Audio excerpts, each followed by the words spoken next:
We are joined by Adam Schefter of ESPN. Adam, always good to talk to you. Now that we have sort of a full scope of the offseason, post-free agency, post-draft, I got a question. Because the Broncos in the first round took Jahdae Barron, who is obviously a great player. It was a good value pick. It's just not something I think Broncos fans are expecting because they were thinking wide receiver, running back, tight end, something skill position-wise. But you look at the Broncos on paper. Are they arguably the best defense on paper in the NFL heading into next year? Well, first of all, I think his name is pronounced Jahdae Barron, right? Am I Yes. correct? Yes. Jahdae. Get it right, Brett. And which I didn't realize until this week, but I was corrected by somebody out at the Broncos. Jahdae, like Jahdae Barron. But anyway, they took Jahdae Barron, and he just bolsters the secondary. And I think really part of the reason that they picked Jahdae Barron in round one is because they loved RJ Harvey that much in round two. And so they knew that they were going to be trying to get RJ Harvey. In fact, when I saw them starting to manipulate draft picks in the second and third rounds, as soon as I saw that, I knew right what that was. Yeah. I knew right what that was. That was RJ Harvey all along being in position. And would they take him pick 60? Yeah, 60. They traded twice. Right. I think that they initially went into the draft. I know the way they operate. Like they thought they could get him somewhere in the third round. And I think they got a little bit nervous about having to wait until the third round. So they did some manipulating and they wound up getting him at the bottom of the two. Better safe than sorry. That was the running back they wanted. Knowing that was the running back that they wanted, they could go get Jahdae Barron in round one, bolster the secondary, get the cornerback and not a deep cornerback draft, and come back and get the running back they wanted anyway. Yeah, Adam, I agree with you on Harvey. They are absolutely ecstatic over the play of that kid. But I do wonder if there's any urge for the Broncos to move up once Tyler Warren started moving back. And that was a prospect. Were they fishing for a tight end there? Was there any chance at all? I think that I don't know this, but I think if they moved up, I think they would have gone for Colston Loveland. And and I don't think that it worked out with Colston Loveland going 10. Just never became a feasible, realistic option. And so Denver stayed where it was and took Jahdae Barron. Sorry, Adam, but it seems like, again, they get the wideout that they I don't know if Pat Bryant was their number one, but this guy is a route-running, sure-handed son of a gun. It just looks to me like none of this has been like crazy, man, we got this superstar kind of guy, but these are all really good pieces that you are building with and putting in the proper place, that they're going about it in a very calculated way that I think is going to pay off for them. Well, when you have the quarterback that you believe in, you can do a lot of different things and target guys you want. If you don't have the quarterback, you're scrambling all around. And so it just makes everything so much easier, right? And so now you go cornerback and go running back, get a wide receiver. Like, they don't have to do anything. Like, you're just trying to make the team better with the best players available. And that's what I think they were doing. Now, again, I think they loved RJ Harvey. I think that was the guy they had circled. And clearly they love Jahdae Barron because, by the way, you know what it reminds me of now that I think about it? I hadn't thought of this until just now, but I remember before the draft, I'll tell you the draft. Hold on one second, because I'll tell you. Let me get an answer to this. So I remember talking to Sean before the 2017 NFL draft. So we're talking 8 years ago. And he was telling me, if my memory serves me cool, well, would this be right? Maybe it's not right. Anyway, are you looking through your high school yearbook right now? What are we doing? You sound like me. This is the NFL record and fact book, right?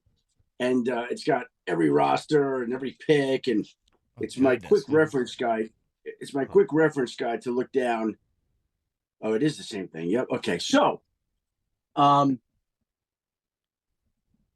before the draft 2017, I remember talking to Sean Payton, and I remember him going on and on about this running back from Tennessee, Alvin Kamara, that he loved. He just loved him. And he's like, but I don't know. I don't take him in round 1, so I can go elsewhere. Well, what they do in round 1 that year that they loved a late round running back? They took a cornerback in round 1, Marshawn Lattimore. So they took a cornerback in round 1, came back and got Alvin Kamara in round 3. And by the way, that year I told all my friends, take Alvin Kamara in your fantasy draft. He was their last round pick, and that worked out okay for the people that took him. And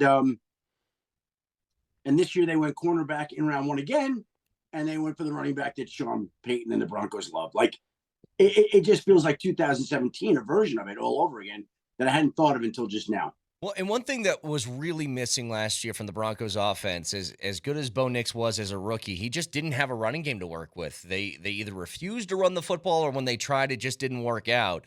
But I know that this is the 4th time that he selected a running back in the top 100 picks. It's been Reggie Bush, Mark Ingram, Alvin Kamara, and now R.J. Harvey. And I think judging on the past, the record that he has in doing so, you should expect R.J. Harvey's at least going to be a decent guy that can help out that running game. I'd be surprised if he weren't.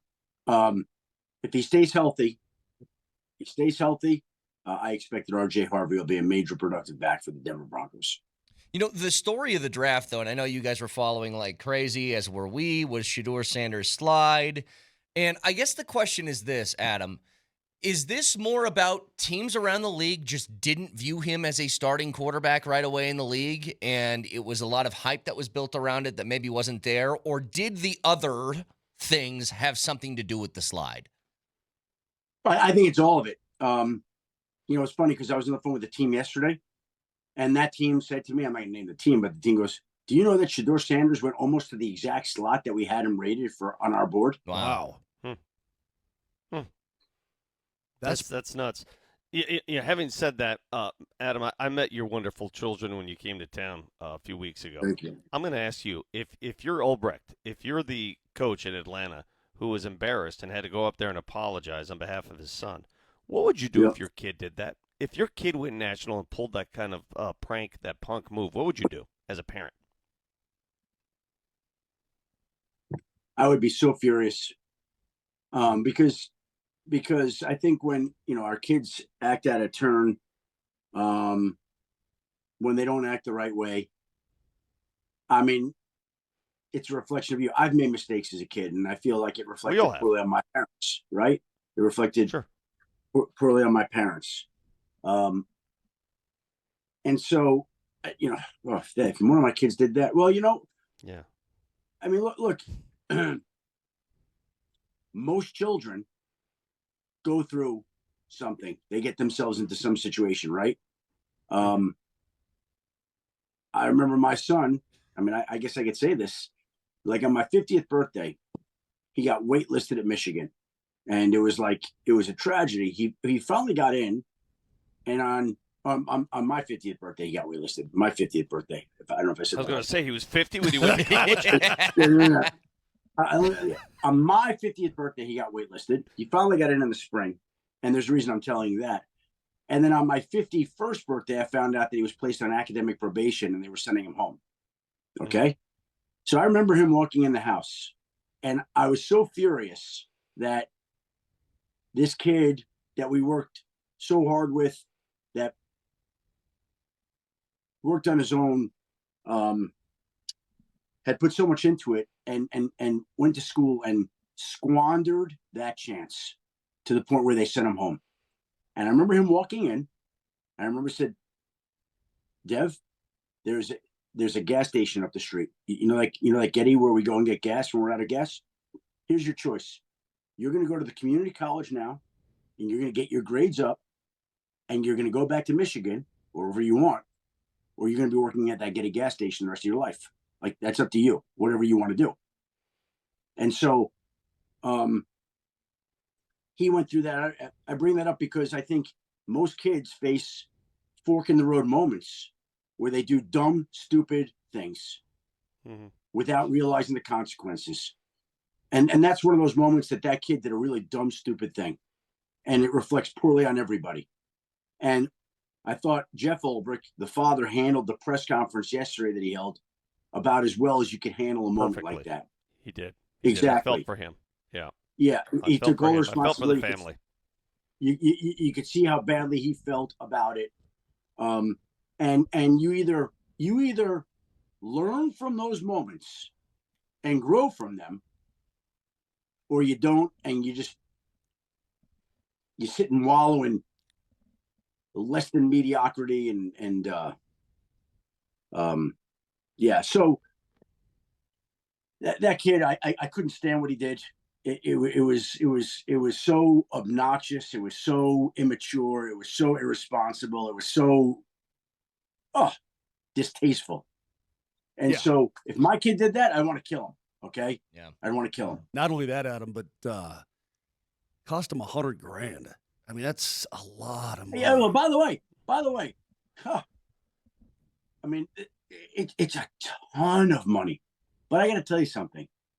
Jeff Ulbrich paid the price without having to be fined. Correct. That is correct. Absolutely, he did.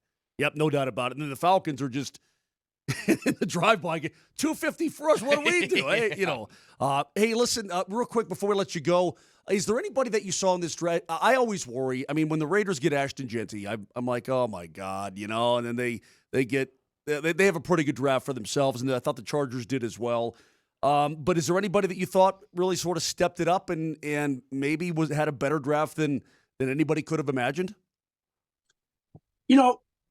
People ask that question, and they ask draft grade, because what you're saying is, without saying it, do we have a draft grade? Somebody that really got and to me, that's like saying on the first day of school, let's grade the students before they take a test, before they turn in a paper. Let's give them a grade. Okay, well, I like the way that student looks. Let's give him an A. I don't like the way that student looks. They give him a C. Okay. And then they take the test, and the C student shines, and the A withers. So it doesn't mean anything to me. Like, who knows? We'll see. We'll see in the fall who had a good draft and who didn't. Yeah, you don't know.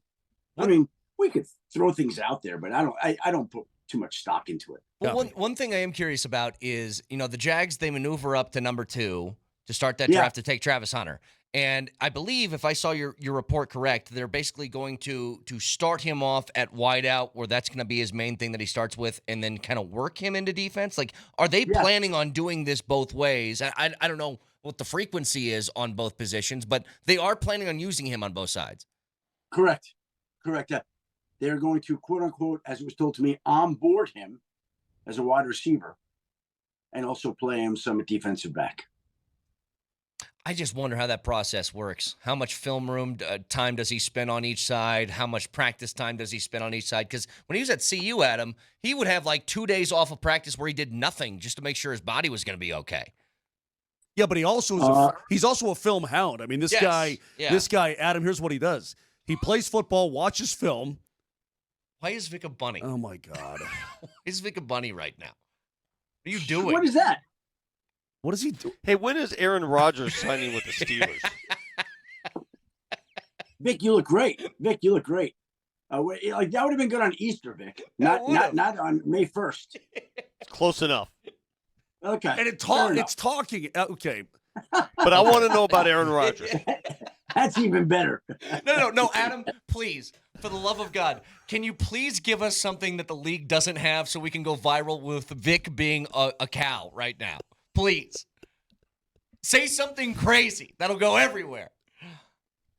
I just think that we should nickname Vic there Jax. Yeah, I like it. Tell us about your love life for Aaron Rodgers, please.